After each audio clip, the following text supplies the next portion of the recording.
हाय everyone, नमस्ते and welcome to pure science. ये CG TET 2019 का मॉर्निंग शिफ्ट का है ना क्वेश्चन पेपर है पर्यावरण का। तो इसको दो पार्ट में मैंने डिवाइड कर दिया है। एक पार्ट का वीडियो पहले बन चुका है, अपलोड हो गया है, ठीक है। ये दूसरा पार्ट है, तो इसमें हम लोग आगे के क्वेश्चन को सॉल्व करेंगे, ठीक है, पर्यावरण अध्ययन का, है ना। ठीक है, तो चलिए शुरू करते हैं, देखते हैं क्वेश्चन को क्या क्या है। बच्चों को के सीखने की प्रक्रिया में शिक्षक की भूमिका निम्न में से क्या होती है। बच्चे जो सीख रहे हैं तो उस प्रक्रिया में शिक्षक किस भूमिका कौन सी भूमिका निभाता है। ठीक है, अगर बच्चों जो क्लास में सीख रहे हैं या घर में सीख रहे हैं तो उसमें उनका जो शिक्षक होता है वो किस भूमिका में होता है, सक्रिय भागीदार की या सहायक की या प्रेरक की या मार्गदर्शक की। ठीक है, which of the following is the role of teacher in children's learning process. Active participant, assistant, motivator और गाइड, है ना। तो स्पष्ट है इसका, है ना, क्या होगा बताइए। आंसर आपको पता रहता है तो आप कमेंट करके बताते जाइएगा फटाफट, ठीक है। तो इसका सही उत्तर होगा सक्रिय भागीदार का, है ना। बच्चों के साथ घुल मिल करके होना चाहिए टीचर को, है ना। उनके साथ सक्रिय भागीदारी निभाना चाहिए, उनके साथ खेलना चाहिए, है ना, और भी विभिन्न क्रियाकलाप करना चाहिए। ये खासकर छोटे बच्चों की बात हो रही ना, प्राइमरी, आप समझ सकते हैं, क्योंकि ये जो क्वेश्चन पेपर है वो, है ना, मॉर्निंग शिफ्ट वाला है। क्लास 1 से लेके 5 तक के लिए जो एलिजिबिलिटी होता है टीचर का, उसके लिए, है ना। तो इसमें सक्रिय भागीदार की भूमिका होनी चाहिए टीचर की, ठीक है। अगला क्वेश्चन देखते हैं। पारिस्थितिकी तंत्र किसकी सबसे छोटी इकाई है। पारिस्थितिकी तंत्र जो है ना, इकोसिस्टम, वह किसकी सबसे छोटी इकाई है। Ecosystem is the smallest unit of ionosphere, lithosphere, biosphere या मीजोस्फेयर। ठीक है, तो किसकी जो है सबसे छोटी इकाई है ना, पारिस्थितिकी तंत्र।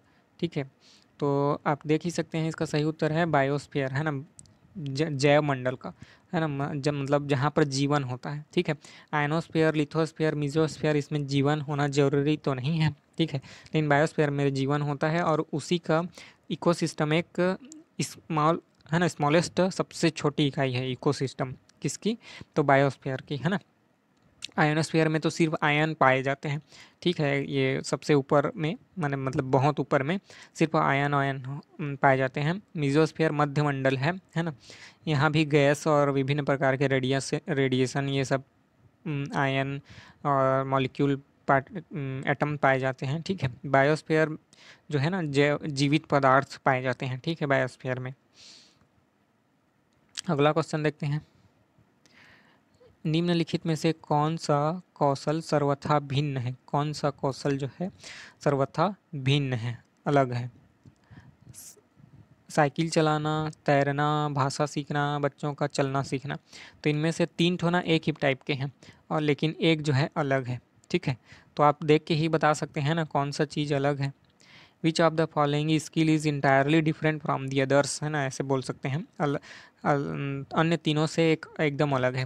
Bicycle driving, swimming, child learning and walking, language learning. ठीक है, तो ये क्या कौन सा चीज़ है जो एकदम अलग है, तो ये है एकदम अलग। भाषा सीखना एकदम अलग ही चीज़ है, ये माइंड के लेवल का है ना, मन से संबंधित है।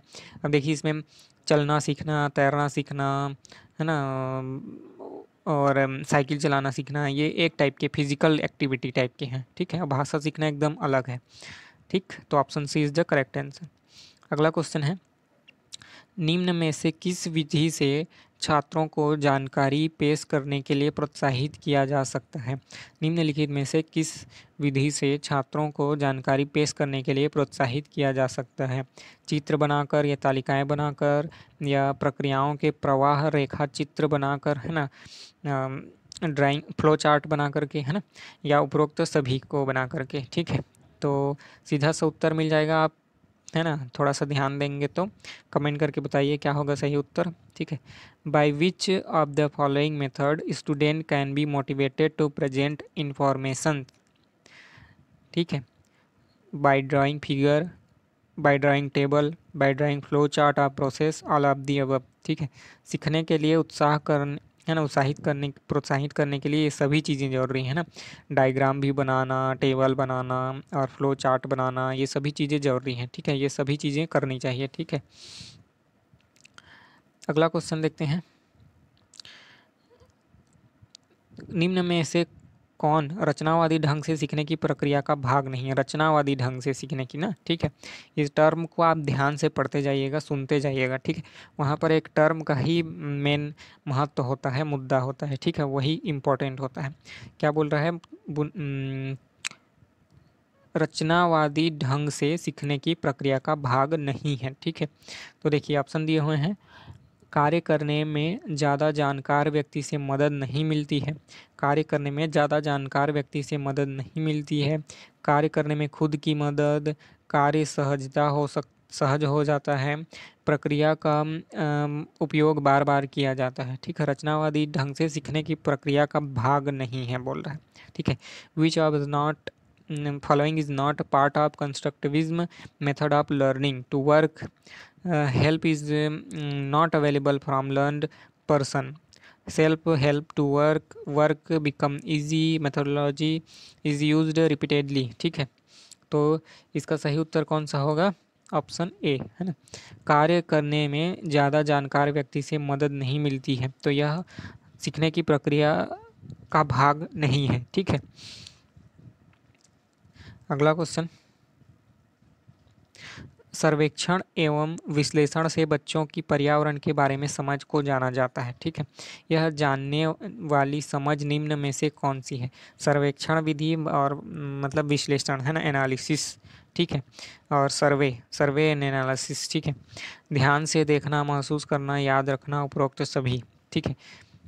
तो यह जानने की समझ निम्न में से कौन सी है? इनमें से कौन सी जानने की समझ है, ठीक है। स्पष्ट दिख जा रहा है, आंसर क्या होगा, है ना।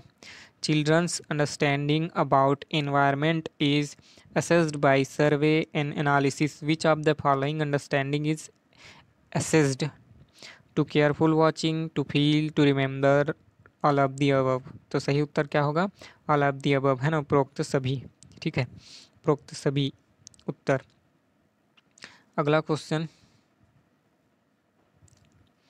पर्यावरण के प्रति बढ़ते सरोकार का कारण निम्न में से क्या है? पर्यावरण के प्रति बढ़ते सरोकार के कारण, यानी अटैचमेंट जो है अब लोगों में धीरे धीरे बढ़ते जा रहा है, ठीक है। तो ये क्या क्या है, क्या चीज़ है, इसका कारण क्या है बताना है, ठीक है। प्रकृति की रक्षा को लेकर चिंता है लोगों में, या मूलवासी लोगों और प्राकृतिक पर्यावासों के लिए पर्यावरण सुरक्षा, या मानवीय गतिविधियों से खतरे की हद तक नुकसान, है ना, या उपरोक्त सभी। किस चीज़ के कारण लोगों का पर्यावरण के प्रति जो है इंटरेस्ट बढ़ते जा रहा है, ये बताना है, ठीक है। स्पष्ट दिख रहा है, ठीक है। Which of the following is a reason of increasing attachment for environment, है ना, इंक्रीजिंग अटैचमेंट का रीजन क्या है, ठीक है। Worry for protection of nature, environment protection for indigenous people and natural habitats, loss of to limit of danger due to human activity, है ना। तो किसके कारण है, ठीक है। तो इसका सही उत्तर है मानव गतिविधियों से खतरे की हद तक नुकसान, ठीक है। मानव गतिविधियों से ना खतरे की हद तक नुकसान हो रहा है, ठीक है। देखिए प्रकृति की रक्षा को लेकर तो उतनी चिंता नहीं है, लेकिन मतलब शुरू से ही, है ना, क्योंकि भोगवादी प्रवृत्ति सबसे ज़्यादा है इंसानों में, ठीक है, दूसरे अन्य जीवों की अपेक्षा, ठीक है। जैसे आप दूसरे जानवरों को देख लीजिए, उनको खाना मिलना चाहिए, बस काम खत्म है, लेकिन इंसान का भोग जो है ना उसका कोई सीमा नहीं, ठीक है। तो उसके तो चिंता है नहीं। मूलवासी लोगों को प्राकृतिक पर्यावासों के लिए पर्यावरण सुरक्षा, मूलवासी लोगों को भी उतना चिंता है नहीं, ठीक है।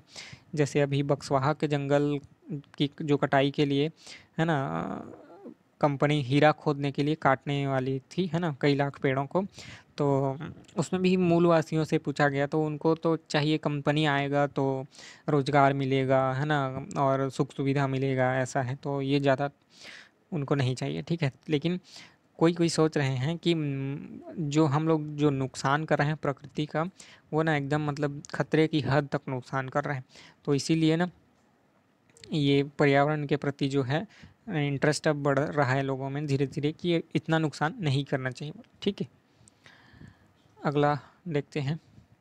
एक पर्यावरण अध्ययन की कक्षा के लिए सर्वाधिक उपयुक्त शिक्षा शास्त्रीय पद्धति होनी चाहिए। पर्यावरण सिखाने के लिए कौन सा उपयुक्त तरीका होना चाहिए बोल रहे हैं। Which one of the following would be the most suitable pedagogical method for EVS class, है ना, पर्यावरण क्लास के लिए, पर्यावरण शिक्षा के लिए कौन सा एक पेडागोजी जो है उपयुक्त होना चाहिए। Based on experiment, based only on lectures, examination oriented, participant and discussion based. देखिए स्पष्ट दिख जा रहा है, इसका आंसर क्या होगा, ऑप्शन 4 ही होगा। ठीक है, क्यों होगा मैं बताता हूँ।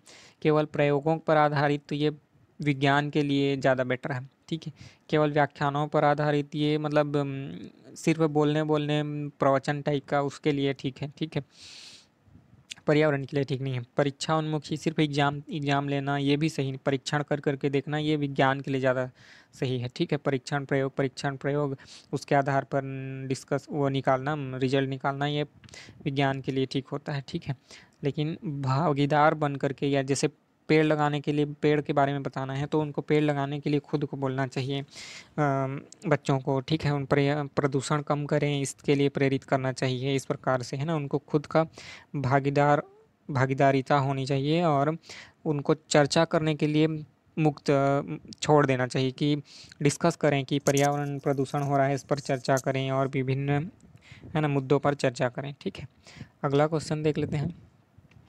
नक्शों के पढ़ने में निम्न में कौन सा कथन असत्य है। नक्शा पढ़ने के लिए, है ना, नक्शा है आपको, डायग्राम दिया हुआ है, उसको पढ़ने के लिए क्या चीज़ जरूरी है।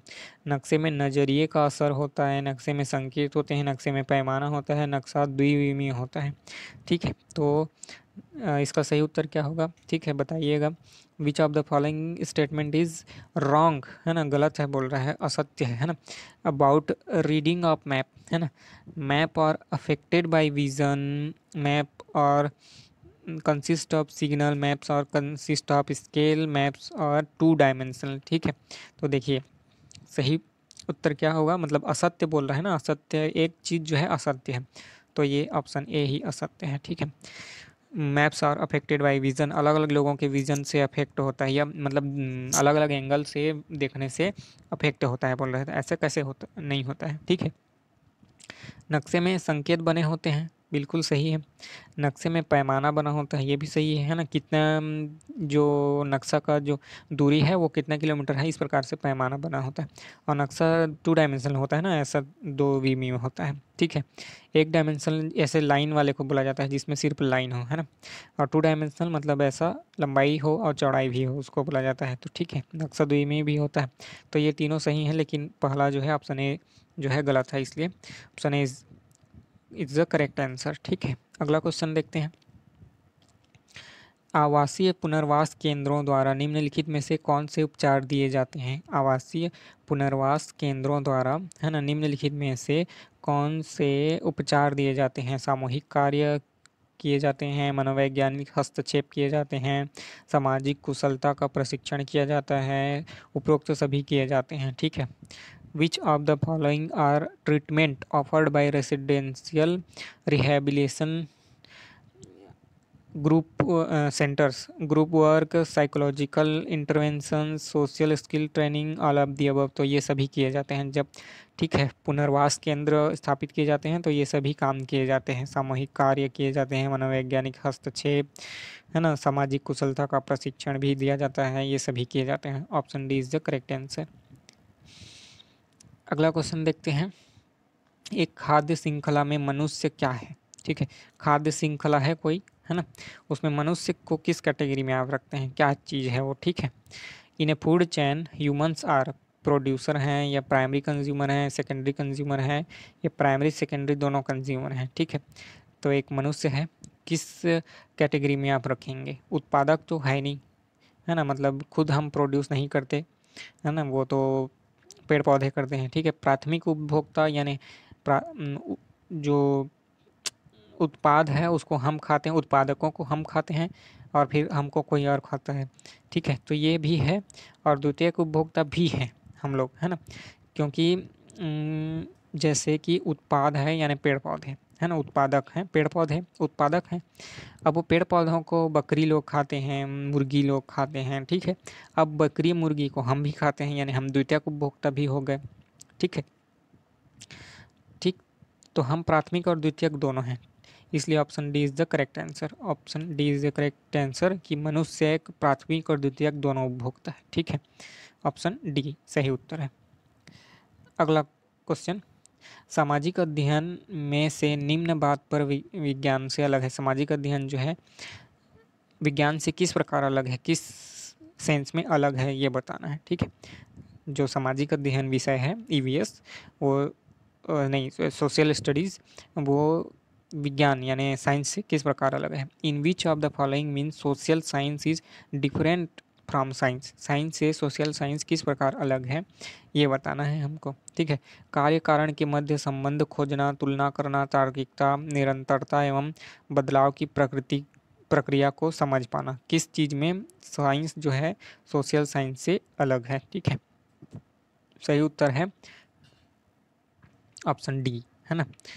Understanding of process of continuity and change, ये चीज़ जो है विज्ञान और सामाजिक विज्ञान को, सोशल स्टडी को अलग करती है, ठीक है। निरंतरता एवं बदलाव की प्रक्रिया को समझ पाना, ठीक है।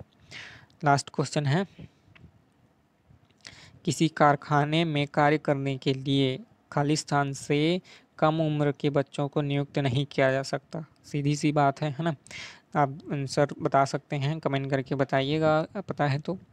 No child below the age of this can shall be employed to work in any factory. 14, 20, 15 या 18 किसमें कौन से उम्र के बच्चों को फैक्ट्री में काम नहीं करवाया जा सकता, तो ये है 14 से कम उम्र के बच्चों को फैक्ट्री में काम नहीं करवाया जा सकता, ठीक है।